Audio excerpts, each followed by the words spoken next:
How's things with you? Good, yes. I'm feeling more energized this week after that little hiccup, not last week, the week before, but now everything seems to be getting better. So I'm glad this week is about nutrition because I have a bit of a sweet tooth. Yes. It was so funny when you wrote that dark chocolate yesterday. I had just bought some and I don't usually buy dark chocolate. I don't usually buy chocolate. I just try to stay away because if it's in the fridge, I will eat it. Um, Yes. so I just bought some yesterday. I think it was just a bit of an emotional fix for me, but it was delicious, so it was worth it. Yes. So that's good. I've Um, cut down, but I haven't, it hasn't been eliminated or removed completely. So because I cut down from such a high level, it's probably still too high at the moment. But it's not something that I eat every day now, which was used to be the case. I used to eat yeah, about at least 50 grams a day in yeah, the good old days. yeah. But now it's more a few times a month where I can really get into it. That's good. That's it. Baby steps. And what type do you eat when you eat it? Is it dark I'm not chocolate? as fussy. Usually milk chocolate, Yeah. so Oh, yeah. not the super super dark one, but I love the stuff that's milky and creamy. Yeah. Not cream in it, but just a creamy texture. Yeah. So things like cocoa black, just Yeah. even their plain milk chocolate or the Whittaker's range. Yeah. It's usually very creamy. Sometimes I have it with nuts as well. So so I don't usually have it with caramel or any of those types of things, but it's Yeah. usually just nuts or plain chocolate. Yeah. I got the cocoa black yesterday. That it was 85% dark chocolate. Yeah, it's nice, isn't So it? yummy. My little guy likes it too, so it's a bit of a winner. He doesn't sort of discriminate against chocolate as long as it's chocolate. So that's good. So yes, this week we are talking about nutrition and movement. And so I've sent the email out, and I've also, because I know that when we were speaking, and also it's a common thing with myself, and I know a few other ladies in the group about the iron. It's actually something that Oh, comes yes. up a lot. So I wanted to just touch base on that today as well. So firstly, can I just ask you how you went with our last week's one? Motivation and no, organization and motivation. Is that right? Was that the one on setting No, boundaries? organization and boundaries. Boundaries? Yes. Sorry, I'm getting my. Boundaries, from a business sense, I think they're okay. It's some parts are a work in progress. I think I was telling you in the group that I had one client who wanted me to rush through their reports, but because it's really something that I can't rush. I mean, I've finished them today and sent them to her. One was 29 pages, the other one was 28 pages. So again, it's not, if you're cutting, she wanted me to cut down my time, my turnaround time by half. And I would have just missed too many things, I think, or it would have just been a really rushed review because I normally like to read it at least twice, Yeah. um, just in case I've missed anything, just to make sure that I'm making myself clear. And especially since this is quite early on in my process, I'm still developing the template as I go. And so I Yeah. need to do a few more to make sure that I'm covering all bases. Yeah. Um, so she understood that and she was fine. She's happy reading them now, and I'm sure she'll have other questions once she gets through them. That's But the other client, or not really a client, the other person I had was just emailing me or messaging me just like frequently, like up until midnight. And I didn't respond because I turned my good. computer off at 10 these days. Yay! That's good In to hear. the morning, she had more, and then I would respond to her, and then she was questioning my response. So I really just had to tell her that I probably wasn't the right person for Yeah. her. And I gave Yeah. her a link to others who may be able to assist, and I haven't heard from her since. So That's good. sometimes, yeah, I don't really want to be chasing every single person that comes. If I can help them, absolutely, I will try to do my best to help them. But if if for whatever reason we don't, we're just not a good fit, whether it's the way we deliver services or the way we communicate, or whether it's a personality clash, whatever it is, then I'm okay with saying that it's probably in the best interests of their clients and their own customers that I'm not the right person for them.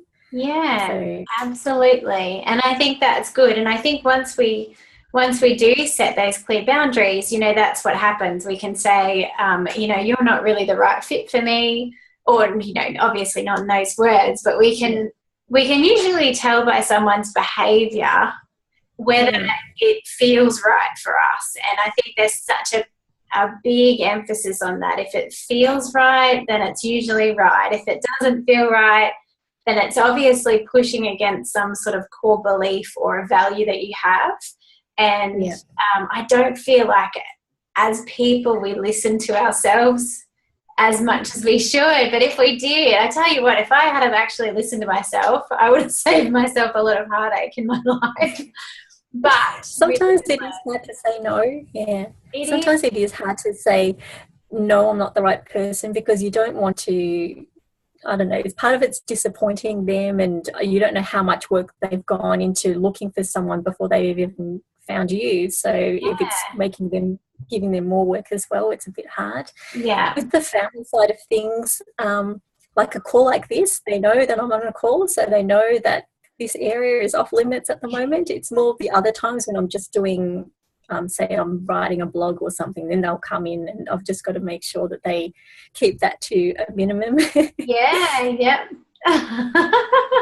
But that's good. At least it's sort of set, and you've got those clear boundaries now. And I mean, I think with that, you sort of know that that's not long term anyway. So there's a solution at the end of that. But it is hard, you know, especially when you do work from home. I am lucky enough. I have Reese, obviously. He's a huge distraction when he's here. But I don't have many people come and visit, apart from friends every now and then decide to rock up. So, but it can be really tricky, because you do, you know, you don't want to upset anyone, I guess. And that's the whole thing with having boundaries, is because you don't want to upset anyone. So if you don't have any boundaries, then you do end up just letting people, you know, or letting things happen, you know, letting people walk over you. But really, we're allowing it to happen. It's not something that they are doing on purpose. A lot of the times they're just really going with the flow and pushing the limit, because they don't know any better. They don't know where that limit ends, you know, where the boundary is. So it is a huge thing. And I think too, coming from the corporate world, I always had it very much ingrained in me that you just don't say no, you just do it. If you want to get anywhere in your career, you just nod your head and go, okay. Because especially at the time I was doing loan approval, so I would be assessing loans for approval, and depending on who the customer was, if they were like a celebrity or somebody like that, not only did they have to be expedited, they expected it to be approved. And in some cases, I mean, we've got criteria obviously, and if it couldn't meet it, if I couldn't find a way to get it through, you can imagine the types of conversations you had to have with either the relationship managers who were also under pressure, or the customers themselves, and saying, you know, I've been in this movie and you know, I won this award. And I said, but I'm sorry, we tried to get it through. We just can't offer you anything at the moment. And it's just, it's not easy to have those. It's not. And that, there was so much, I had that too, because I was in a relationship manager role. I had a lot of those high value clients that I had to push things through, even though I knew it wasn't right and it didn't fit our special criteria, but just because they were so-and-so, they got privilege. But anyway, so it is hard to, it's hard to get that out of us. And I think for me, I've had that since I was very little as well. Since I was a child, just do what you're told to do kind of thing. So, but I think there's a line between, you know, not upsetting someone and also having your own personal boundaries. And it's just about, you know, keeping true to yourself and also letting other people know where that limit is. So I'm so proud of you because this is something new. what I find when people do new things or start a new venture, they actually are very flexible with, you know, the clients, and they go, oh, that's fine, I'll get that done for you tonight. So I'm really proud of you for having that boundary straight up and sticking to what you know is right, and saying, no, sorry, I can't have it to you until this time. So that's awesome. Oh, thank you. That's so good.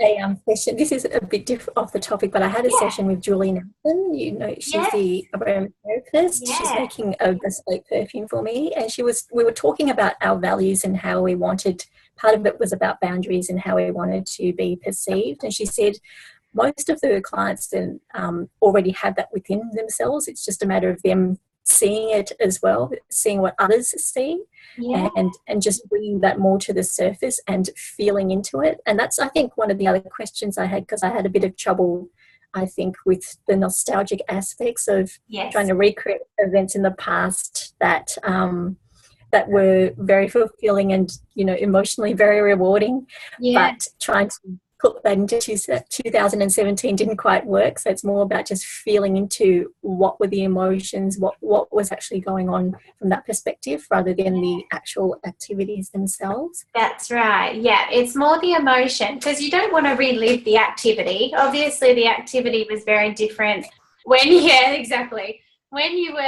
when you were feeling that happiness. That activity was very different.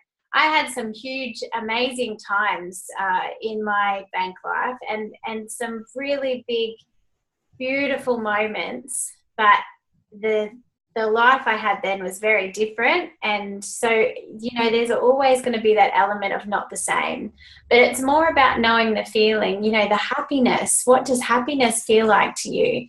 What does sadness feel like? And, you know, it's really about getting in touch with what you want to feel like once you reach that goal, and then just trying to think of what that actual feeling feels like. It sounds so corny, but it's really about the feeling rather than trying to link it back to something. So that's really great. I was thinking, since I've been in the circle and then having that session with Julie, I feel that I'm walking differently. I'm probably not, but it may just be really subtle, but I feel like I'm physically walking a little bit taller. I know it sounds weird. No, that's good. That's really good. And I think that's it. I think once we this whole thing, and especially running a business, is a personal development journey. And I actually just spoke about this in the podcast I recorded today, because I think if I had have stayed in what I was doing, I don't know the type of person I would be right now, because my whole discovery of myself has happened in the last 4 years when I left that job. Me too. It seems to have fast-tracked the last 6 months. Everything's, you know, really, it's like that big run-on effect now, but it's definitely a personal development building thing, and it helps you gain your confidence, and it really helps you get in touch with yourself a lot more than you would, I guess, in those type of roles, because you're essentially just being a yes person and doing what they want you to, whereas we're really having to get in touch with ourselves and know what it is that makes us happy, and really work for what it is that makes us happy and makes us feel good. So that's so good to hear that. I thought it was similar to, say, doing yoga, where you may progress, but you may not, nobody else would notice it. It might just be like 1 millimeter, but it felt like, I'm walking a bit differently. I feel like my shoulders are more relaxed and my head feels a bit taller. Maybe I should go and measure myself to see if I'm growing. I think that's so good. And I could tell, when did we speak last? It was a couple of weeks ago. But I think too, because you started on this new path, which you really wanted to start on, but there was just that something holding you back from it.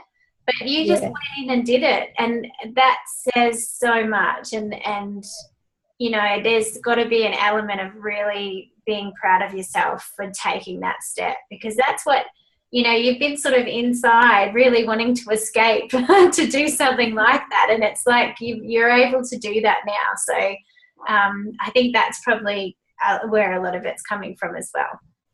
And I couldn't have done it without you. You couldn't open my eyes and help me throughout. You've been wonderful. Oh, thank you. Well, obviously this is what I love doing. So yeah, it just feels like chatting really. And yeah, so I'm very happy. I love hearing the good stuff that comes out of it though. So that's awesome. So I'm glad that the boundaries are helping. That's awesome. And obviously, so this week we are talking about nutrition and movement. So when we talk about nutrition, one of the big things that I've noticed we leave our 9-to-5 jobs, most of us, and we are at least doing some movement. And maybe that is getting on the train and, hi, Denise. So I think Denise can only hear us today because she's driving. So, so we're just waving. So when we're working outside the house, we're at least doing some movement. It may not be a lot, but it's some. So what I found when I started working at home, and especially when I was not very confident and going in that hibernation stage, I literally would walk from my bedroom to the kitchen for breakfast, you know, and then sit down at my desk. And that is so not much movement. So you start sort of becoming, you just don't sort of move as much. And what that causes, you know, it causes a lot of mental things because you really need to stimulate your body and stimulate your blood flow to get your creativity working and to also feel really good in yourself. And not only is there massive benefits of getting some kind of movements for your mind, but it's also for your muscles, for your whole body, really. So when we are working at home, it's important to look at ways that we can move our body. And that could just be as simple as walking out the backyard in the garden. So I know Geraldine's got a beautiful garden. Or it could be taking the dog for a walk.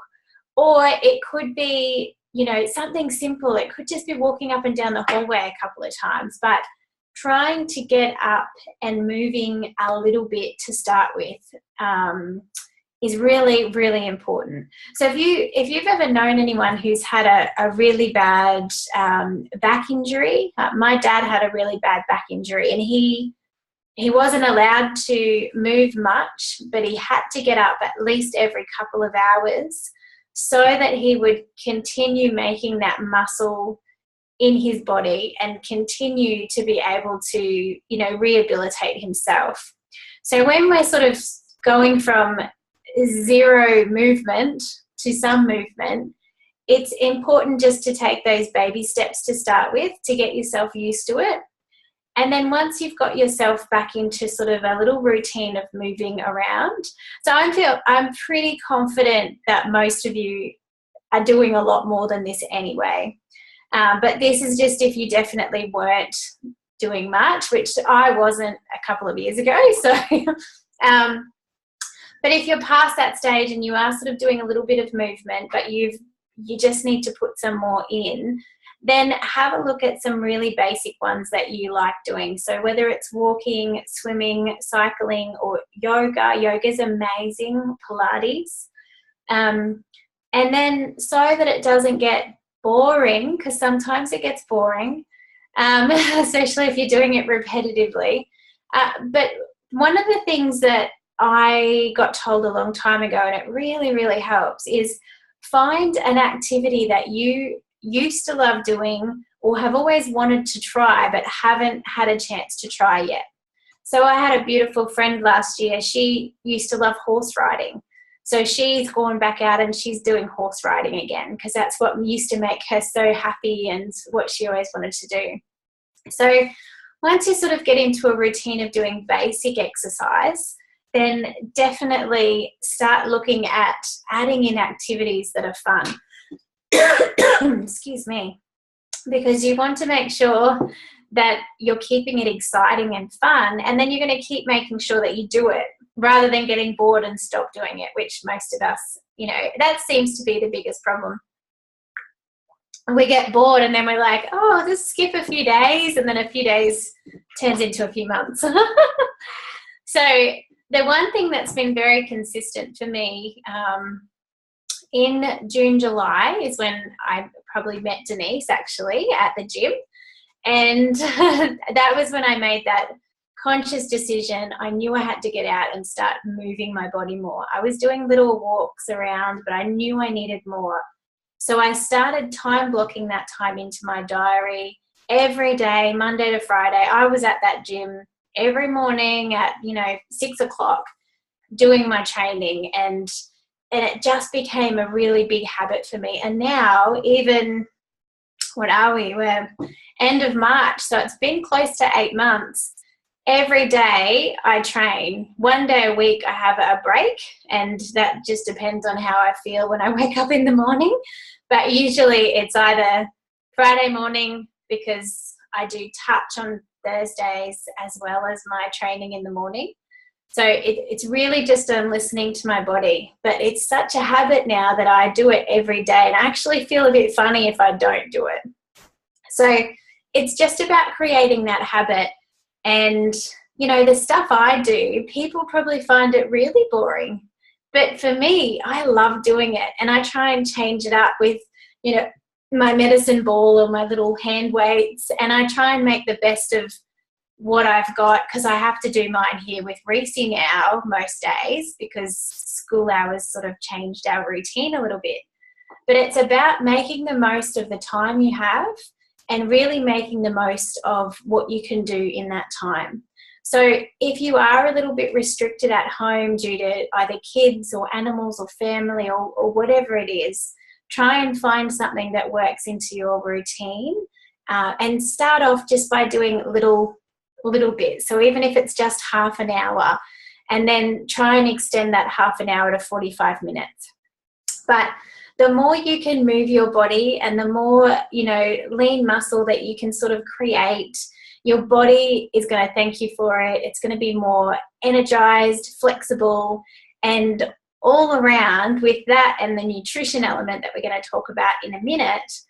It's just making sure that your vessel is, in amazing shape to help you be creative and really take the brunt of being a busy entrepreneur, because that's really what we are. So it's really important to look at these things. I was mentioning to one of my old girls from the VA hub yesterday. She rang me for some advice, and I was telling her about my life when I used to work in the bank. So I used to smoke. I used to drink a lot.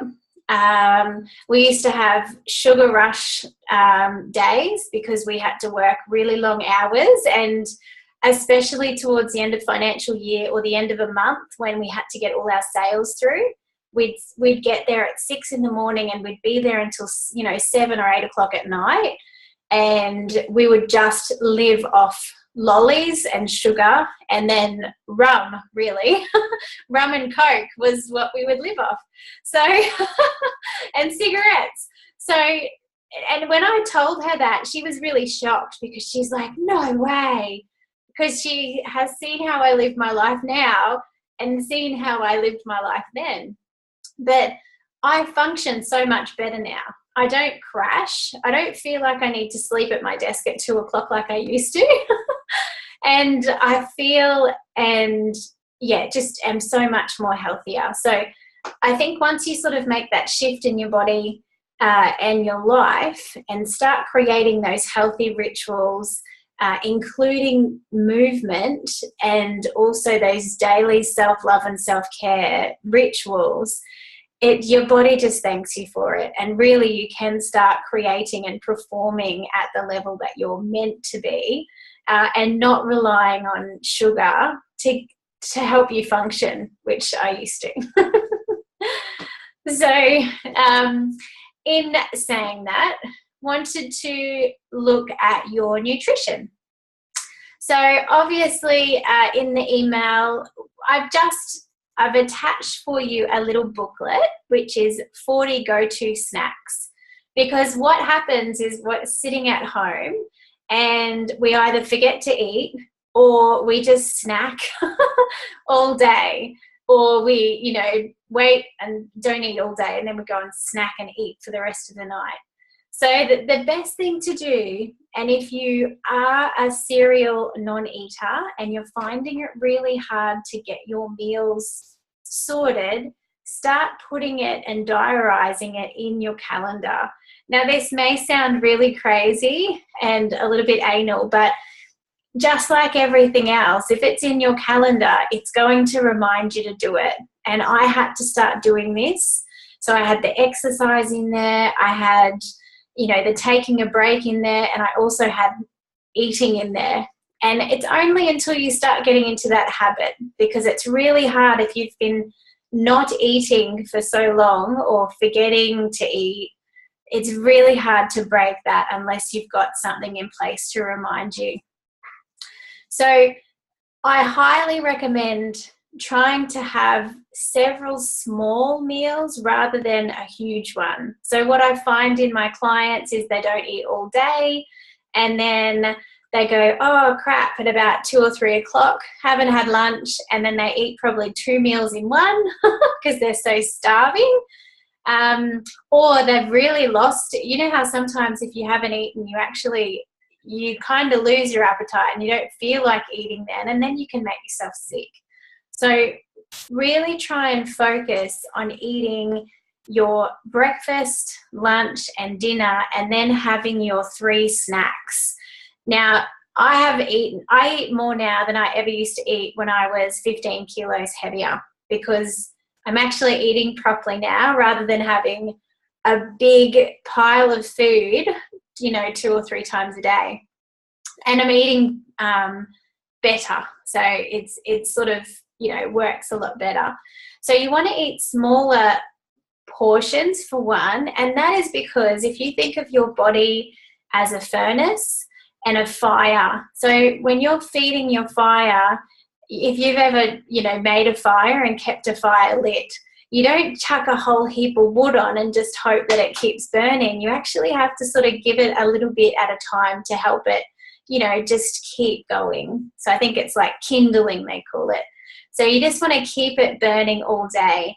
Now, essentially, the food that we're putting in our body is fueling us to be creative and get the energy that we want.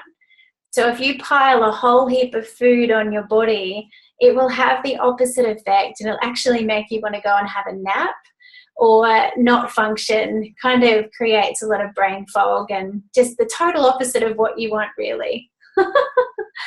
So try and make it so that you have 3 meals, smaller portions, and then just really find some healthy snacks, healthy go-to snacks that you can keep on hand. So for me, I'm a peanut butter girl. I like my celery and peanut butter, or a green apple and peanut butter. Yep, you've got the almond nuts there, Denise. Yep, nuts are good. And, hummus and celery, even a boiled egg. People I used to work with thought I was crazy because I was doing paleo for a little while there, and I was taking, a couple of boiled eggs to work each day, and they'd be like, are you eating a boiled egg? But boiled eggs are so good and they're so filling. So as you've seen in the email, things that have got protein on them actually help you keep fuller for longer. So that's why the peanut butter, the nuts, the egg, the hummus all have a protein in them. So it's helping you keep fuller for longer. If you have noticed anytime you have maybe a carb, a processed carb or even a sugary kind of treat, it doesn't last long. You feel hungry again. And then usually you have a crash. So it's all about just keeping that furnace just constantly lit and, not overloading it. And that furnace is essentially your metabolism. So you want to make sure that it's continuing to fire rather than being slowed down. The other tips that I've got, and these are a bit sort of left of field, but these are the things that I learned as during my health coaching training. So when you are eating a meal, if you're eating a protein and vegetables, always try and eat your veggies first, because what happens is meat takes so long to process through your body. So if you've eaten your meat and then your veggies after, your veggies are essentially taking ages as well to process, and same with fruit. So they can actually rot slightly as they're going down, waiting for the meat to process. So what happens, and it doesn't mean you have to do it like that all the time. What they suggest is have some of your veggies or your fruit first, because what it does is it sort of starts through the process through the body, and it kind of starts kicking it into gear. So it's getting ready to start metabolizing, and it's essentially cleaning it out for you before the meat comes. But it's always good to try and have the heavier one last, so that the other things can, cruise through your body nicely. And I thought it was the weirdest thing I'd ever heard, but then I researched it, and it's actually can really help prevent a lot of gut health issues that we have. So the gut health, one of the main things is we have so much processed food in our lives these days. And it's really hard because there's some really delicious stuff out there. So it's hard to totally stay away. But if you think of your belly, your stomach as a garbage bin, if we're putting all this junk in there, it is essentially just a rotting garbage bin. But if we're putting nice healthy foods in there, and then of course occasionally we're putting some of that junk in there, but normally if it's got that really good food going through there, it's more likely to flush out faster and more natural. Whereas if your body and your stomach is full of all the junk, it becomes sluggish and it doesn't actually move through your organs. It can really cause trouble with your bowels and really cause gut health issues, like leaky gut, which doesn't sound pretty. But essentially, there is a large number of people that have huge gut health issues. And it's actually a major cause of a lot of illnesses that we see these days. So if you can try and make sure that your stomach, which is your, disposal bin, is more like a compost bin rather than a, yucky garbage bin, then you're more likely to have that, push through and a bit more healthier through the system. So there's so much more research out there about that. So they were the most big things that stuck into my brain. And leaky gut actually, or gut health problems, are really linked to anxiety and depression. And I never knew that. And I had them really bad. And I had them really bad after I had Reese. And it was like, at that time I was just not very good, and I wasn't really good mentally. I was hating my life, really. I loved that I had a baby, but I was so bored at home and I was eating just crap all the time. And now that I look back on it, those times where I was really suffering from my depression, I was not eating or drinking very good. I wasn't looking after myself. I had no movement in my life. I was just really, not good. So once I started identifying that and changing the way I ate and lived, I can definitely say to you that my depression, I have not been on medication for nearly 3 years now. I, still have anxiety every now and then, but since using the oils, which we will touch base on next week, I don't have that as much anymore either. And working on these things that we're working on together. So it is a process, but if you really take a look sort of on the inside of the body. A lot of the things that are happening in our bodies are from what we're putting inside as well. So the other thing I just really wanted to quickly touch base on, and I know something that I mentioned previous, one thing that I've noted in a lot of us is that we're a little bit low on iron. And this is actually a common thing for females, because obviously we lose blood and we're stressed. Stress and anxiety just from day-to-day life can actually deplete it as well. So there's a lot of different, it's not working for me. There's a lot of different information out there, but it's really important just to know if you are feeling, so what it commonly feels like, and we go to the doctor because we feel like we're low on iron, or maybe we have thyroid issues. It could very much be those things, but it may also just be that lack of iron. So the tiredness and the crashing and things like that, if it's not your diet, just it might pay to go see the doctor and get a blood test. But what I have found is some foods actually absorb too much iron, and they're actually common foods that we eat all the time. And so if you are feeling like you're suffering or you're not getting enough iron intake, then it's just a really good idea to try and focus down on what you're actually eating. My biggest thing is I am not a big red meat eater. I am a chicken and fish person.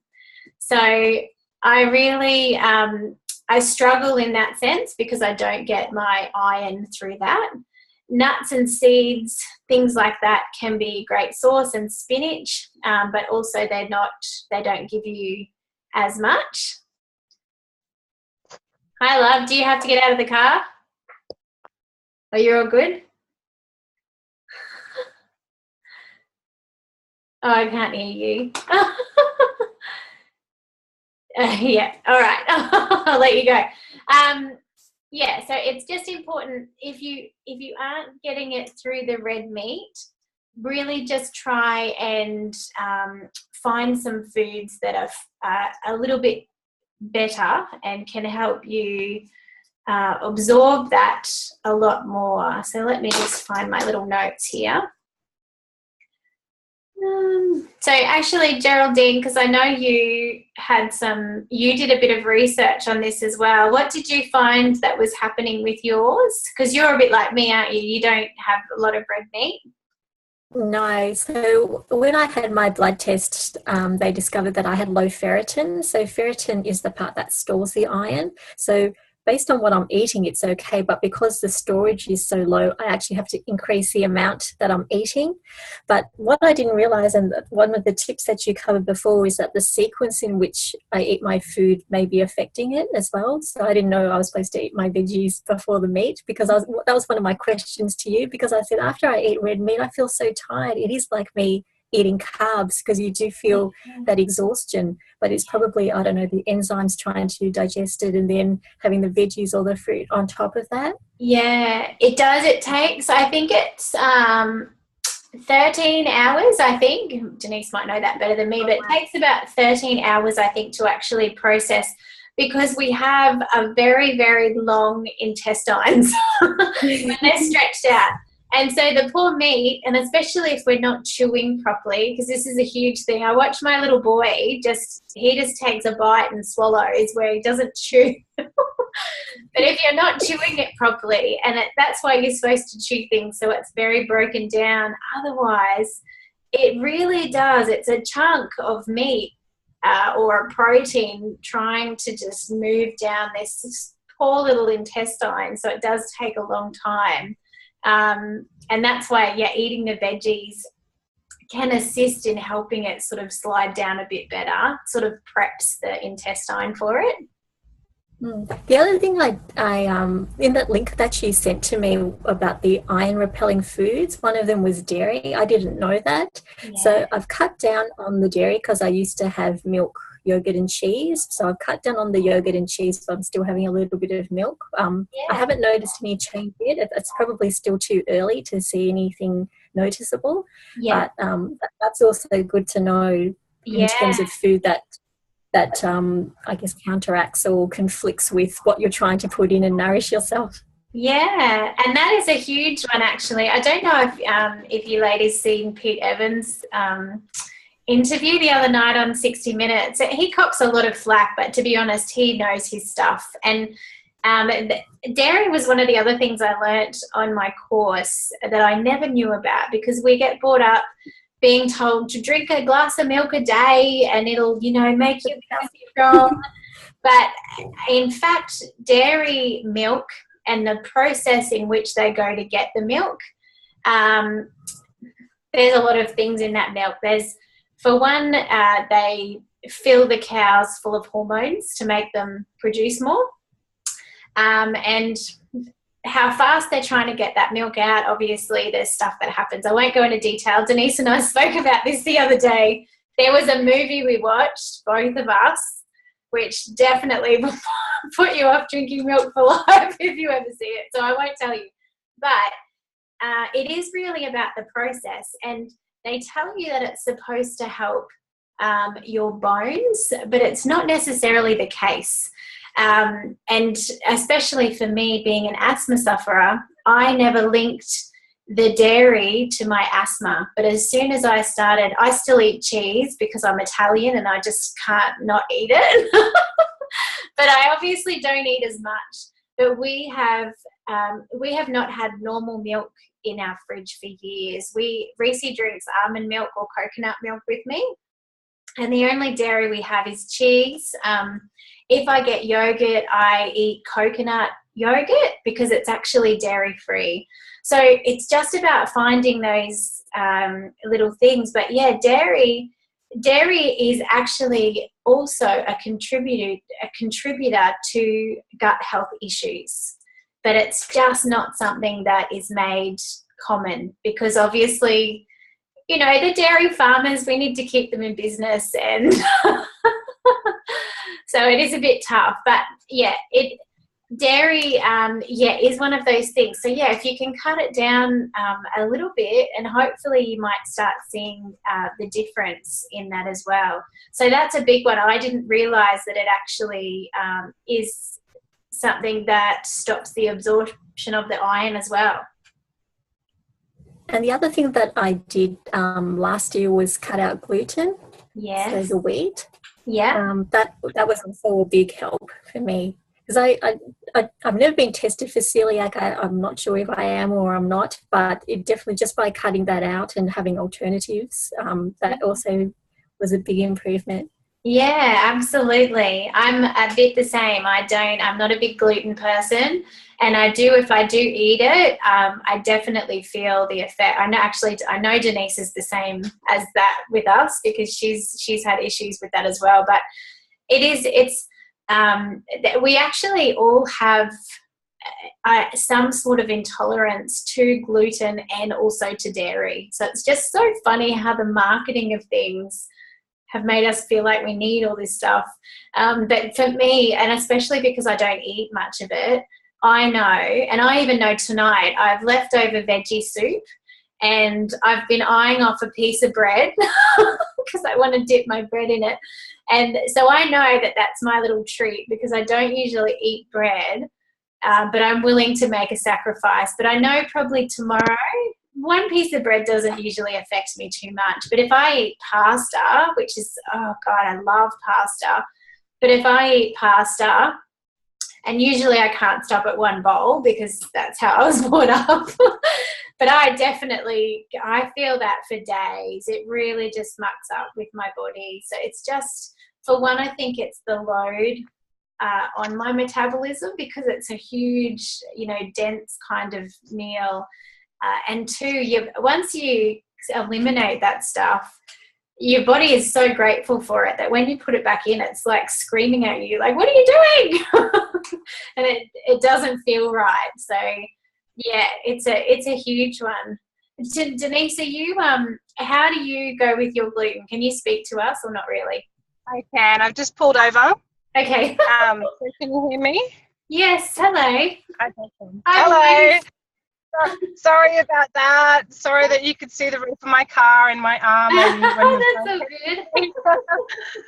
good. Yeah, I'm pretty much the same as you, I suppose, in the way that gluten definitely affects me. But like you as well, I love it. So I still have those days where I'll have a massive carb load and it's, bread for breakfast, toast, and then, pasta or something for dinner. And I feel terrible for at least a day afterwards. And I've taken photos before of just the before and after of me eating pasta and what it does to my belly. And it's really disgusting. It's terrible. In regards to the whole dairy thing, again, I totally agree with you there. And dairy, I really notice because I do like to drink coffee, and I always have milk in my coffee, and I find that if I have 2 or 3 a day, I feel terrible. And I know that 1 is pretty much my max when it comes to coffee, and I don't have milk anywhere else. Yeah. Although I do love my cheese. Yeah. So again, that's another little weakness is, cheese flakes with a glass of wine. Yeah. But I am, I guess, more aware of how much I'm having. And, I'm trying not to do that every single day because definitely once I'm having cheese or dairy, that's when I notice the weight start to go on. Yeah. As well as the gluten as well. But, I mean, my eating, I suppose, is pretty good.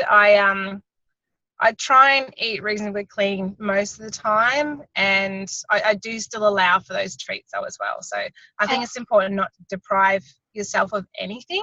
Yeah. To make sure that you're having those things that, you are craving so that you don't have those total binges on them. So as well as eating really healthy, you do have to allow just a little bit each day, I think, a tiny little bit of chocolate if that's your thing, or a tiny little bit of whatever it is, a glass of wine a couple of days a week, or everything in moderation, I suppose. Absolutely. I think that's a really good point because it's not about cutting it out for good, and I think that's the stigma. And that's I don't know if you did get to see Pete Evans the other night, but they asked him if he spat out the meals he tasted when he was doing My Kitchen Rules because they weren't paleo. And he just sort of laughed it off, which is so silly because, of course, he still loves food. He just, knows that his body reacts his body responds really well to this style of eating. And it is about having those, allowing yourself to be flexible and go, I want to eat pasta tonight. And that's cool. I know my body might feel like that tomorrow, but it's cool for now. I think it's a huge difference from allowing yourself to do it every now and then to thinking maybe back on, I remember back to the bank days. We were eating takeaway most nights because we were so busy. By the time we got home, we didn't want to cook. I was buying lunch every day. I was eating cereal or, toast, thick toast in the morning, eating lots of lollies. And so it is just important moderation is all that you need because we are still human and we still want to enjoy our life. So Definitely. Yeah. Awesome. Well, thank you so much. I think, obviously do what feels right for your body, but definitely have a look at those things. If you are feeling like you're feeling a little bit extra sluggish or there's after a meal, maybe you're still feeling a bit funny, just go through a little bit of an elimination process. Have a really good look at what it was that you ate and then see if you can start eliminating that from your, just for a week. Eliminate whatever that is from your diet and just see, because it's really handy to know those things that affect your body. Sometimes they're not, glaring at you. You don't actually know what it is. So just eliminate what you think it might be and do a bit of trial and error so that you can really pinpoint what it might be. So was there any questions on nutrition or movement to finish for the week? No questions. I just wanted to say that one of the things that helps me is to have boiling water or warm water instead of cool water. Yeah. I don't know whether there's actually any science behind that, but that's just how I've been brought up, to always have boiling or hot water. Boiling or warm water. Because I find if I drink cold water, especially with a meal, it just feels a bit off for some reason. And one of the drinks that my dad was telling me about was to put turmeric, honey, lemon and cinnamon in my water and have that first thing in the morning, just as an energy boost. Yes, absolutely. Well, I think you've seen my concoction I drink in the morning. On that though, there is Ayurvedic, I think I've said that right, Ayurvedic practice, and basically it works on the temperature of your body. So I'm the same. I am a bit cooler. My body's cooler. So if in winter your body gets a bit cold, then usually warmer foods is what your body wants, and that's what your body loves. And so that could be warm water. If you're a bit of a hot person, like I know my ex-husband and my son are very hot, to the point sometimes I think they have a temperature, but they're just really hot running. And so for them, they need cooling foods and they like the cooling weather. And so it's called Ayurvedic, I think, Ayurvedic practice, but it really works on finding what your, person is, and sometimes you could be a mix of both. I think that would actually be very interesting for you, Geraldine, because I know with the weather as well, so you may be a bit of both. So that'd be really interesting to, I'll find the right spelling and I'll send it through to you. It's Ayurvedic. Anyway, I loved finding out mine because I can eat soups in summer just because I just love eating soups, and people think I'm crazy, but I had chicken soup today and I had the fan on and it was hot, but I was still eating it. But yeah, so that's a really good point. But my morning concoction is actually warm water, half a lemon, turmeric, sometimes ginger if I have it.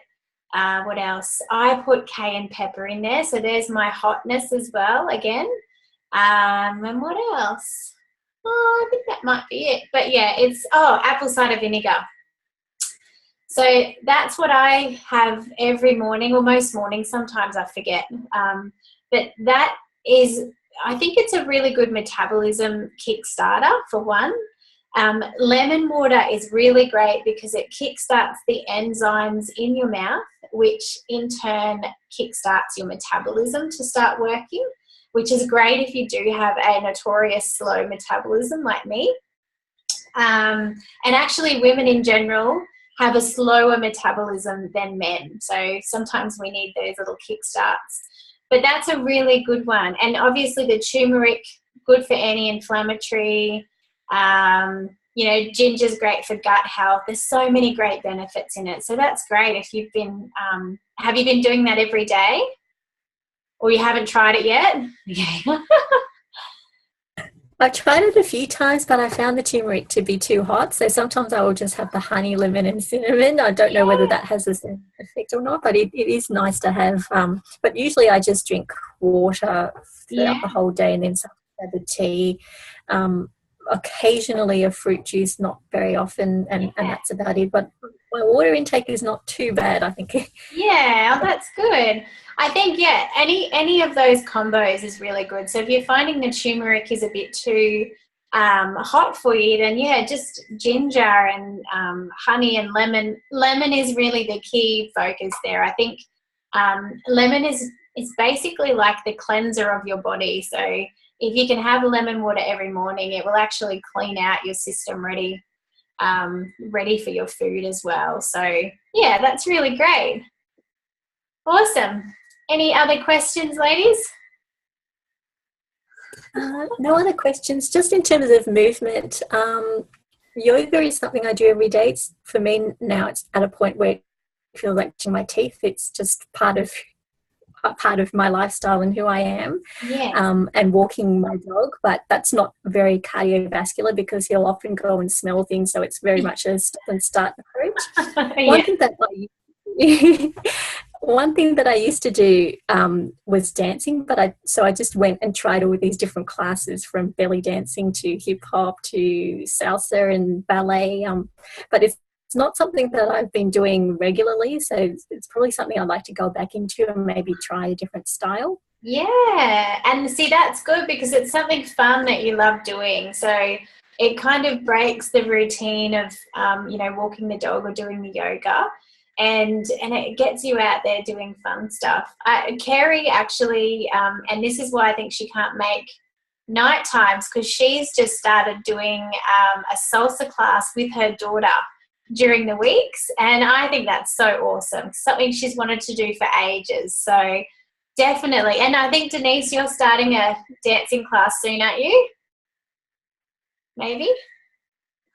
She's new. Oh. Hopefully, I want to do Monday nights. Yeah. And Monday nights will be it's a Latin dancing. So I don't know if it was salsa. What's the other one? I can't think. Ballroom dancing. What's the other? No. What's the other, like, Tango? Latino sort of dancing? Oh yeah, tango. Tango. What was that one? Tango. Yeah, that's the thing. Anyway, it's the Latin sort of dancing. It might be salsa as well. Yeah. But yeah, they do it on Monday night. So I really like. I was actually thinking about that again today too. Yeah. Well, there you go. I wanted to ask a question. Yes. So when you're talking about your morning drink that you're having, are you using? I hope you can hear me. Are you using fresh ginger, turmeric, or just the spice stuff, sprinkle stuff? Whatever I have. So mostly I do try and get the chunks of fresh stuff. But I've found, unless I can steal it from Kath's garden, Kath apparently has an abundance of turmeric, which I need to tap into. But usually I'll have the roots of the turmeric or ginger, and I'm trying to get it in my garden so it's easier. But if not, I do have the powdered form in the cupboard. So I really just go with whatever you got, because sometimes you just have to go with what you got. Yeah, cool. Okay. Thanks. Awesome. Cool. So yes, I think that was your cue from the universe to join your dancing class, Denise. Yeah. And, yes. and I think that's a really great idea, Geraldine, because it'll get you out there and doing something fun. So that's sort of getting your cardio in a little bit as well. Because you're not you don't like sort of, you're more of a flow kind of exercise person, aren't you? I am, especially when it's hot. In the cooler weather, I can go a little bit faster or stronger. But when it's hot, if I do like a minute of running, I'll be dead. Yeah. Well, dancing should be perfect then, because it'll get your heart rate up and you'll be having fun at the same time. Awesome. Well, thank you so much, ladies. If you do have any questions, or obviously if you need some support, Denise, I know you won't, because you studying your nutrition. But if you need any further support with that element of it, and knowing, what kind of foods to eat and what sort of schedule to put yourself on a day, please let me know. And I would love if you could just share with us in the group any milestones that you've had. So, and not just with today's, if you've had any milestones happening over the last couple of weeks, I'd love to hear them. So Geraldine shared one with us at the start of the session, which was amazing. But yeah, I'd love to hear from you if something's happened or shifted over the last 6 weeks, actually. I think we're up to number 6. We are, holy dooly. So next week we will be talking about stress management, because this is a huge thing. So we will talk about that a little bit more. And yes, please feel free to share in the group if you have any questions. And apart from that, thank you very much. Thank you, Teresa. Thank you. It's a great session. Thank you. It was lovely to have you both here. And yeah, I can't wait to see you in the group. Okay, Awesome. thank you. Thank you. Thank you. Bye. Bye.